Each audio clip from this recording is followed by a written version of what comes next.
Hello friends, welcome to my channel. আশা করি সবাই খুব ভালো আছেন। আজকে আমি ডিমের একটি রেসিপি করে দেখাবো। ডিম দিয়ে তো অনেক ধরনের রেসিপি তৈরি করা যায়, তবে আমার এই রেসিপিটি দিয়ে আপনারা শুধু সাদা ভাতই না, পোলাও, রুটি, পরোটা সবার সাথেই সার্ভ করতে পারেন। আর এটা খেতে অসম্ভব টেস্টি হয়। চলুন দেখে নেওয়া যাক এই রেসিপিটি। এজন্য আমি ছোলা বা বুটের ডাল নিয়েছি ১ কাপ। আর এটা ২ থেকে ৩ ঘন্টা আমি ভিজিয়ে রেখেছি, কারণ এটা সিদ্ধ হতে অনেকটা সময় নেয়। আর নিয়েছি দুটো মাঝারি সাইজের আলু। আলুটা আমি দুভাগ করে নিয়েছি। ফুটন্ত গরম জলে ছোলার ডাল আর আলু একসাথে আমি প্রায় 70% এর মতো সেদ্ধ করে নেব। খুব বেশি সেদ্ধ হলে ভালো লাগবে না। সেদ্ধ করার সময় কিছুটা লবণ দিয়েছি। নিয়েছি সেদ্ধ করা ৪টে ডিম। আপনারা আপনাদের প্রয়োজন অনুসারে ডিমটা বাড়িয়েও দিতে পারেন। প্রতিটা ডিম আমি এভাবে অর্ধেক করে নিব। এভাবে হাফ করে দিলে তেল মশলা খুব ভালোভাবে ঢুকবে। সবগুলো ডিম এইভাবে অর্ধেক করে নিলাম। এখন এতে দিব খানিকটা লবণ, আর দিব সামান্য পরিমাণে হলুদ গুঁড়ো, আর সামান্য পরিমাণে লাল মরিচের গুঁড়ো।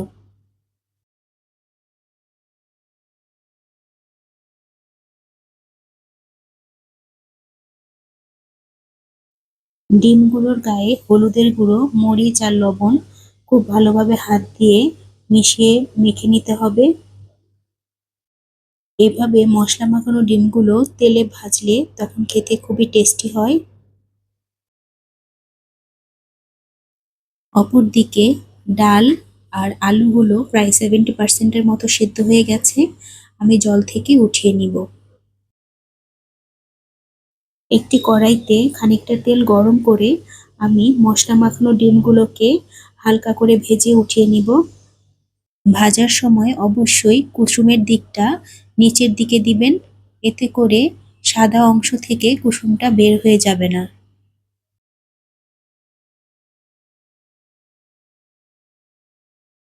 এভাবে এক সাইড ১ মিনিট করে ভাজবো।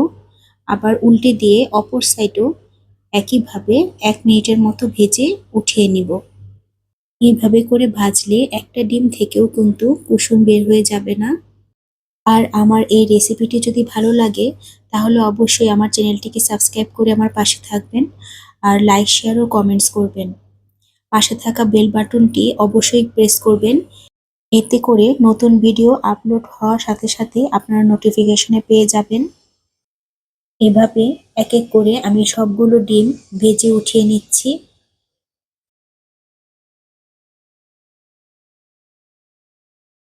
ডিম ভাজা তেলে আরও কিছুটা তেল যোগ করলাম, প্রায় হাফ কাপ তেল হবে।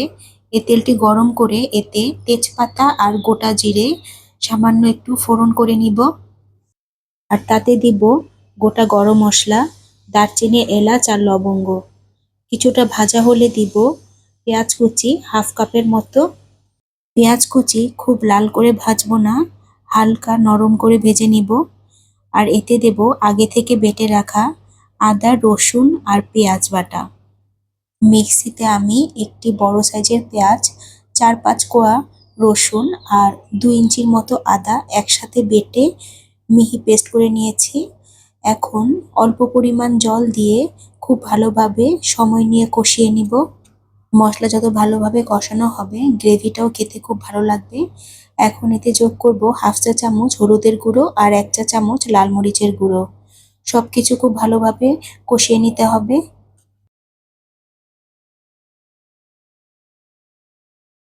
এখন এতে যোগ করব স্বাদ মতো লবণ। খুব ভালোভাবে মিশিয়ে নিতে হবে। মশলা থেকে ধীরে ধীরে তেল বের হয়ে আসছে। এ সময় আমি টুকরো করে রাখা সেদ্ধ আলু দিয়ে মশলার সাথে খুব ভালোভাবে মিশিয়ে নিব।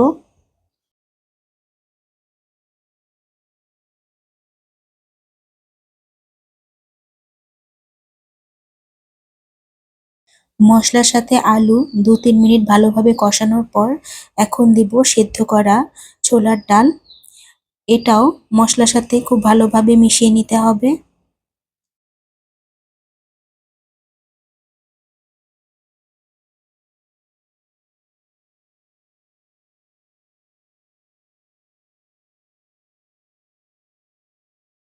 সবকিছু খুব ভালোভাবে নেড়েচেড়ে এখন দিব গরম জল, প্রায় 1 কাপের মতো।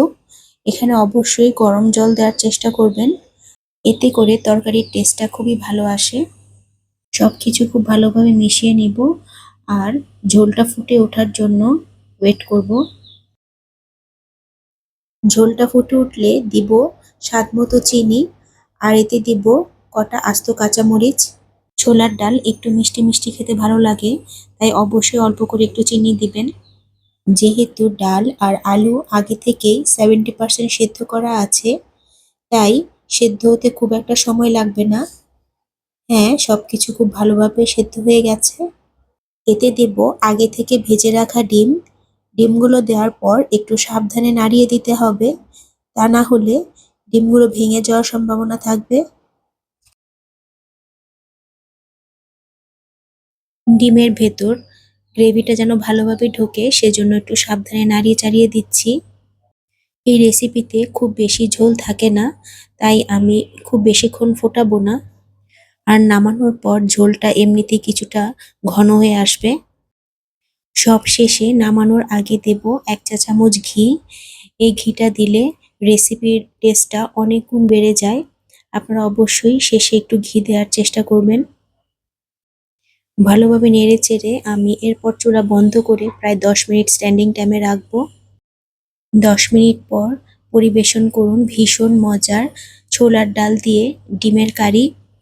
এটা খেতে এতটাই টেস্টি হয় যে একবার বানালে বারবার বানাতে চাইবেন। আজ এই পর্যন্তই রাখছি। ফিরবো নতুন কোনো রেসিপি নিয়ে। সে পর্যন্ত সবাই খুব ভালো থাকবেন। ধন্যবাদ।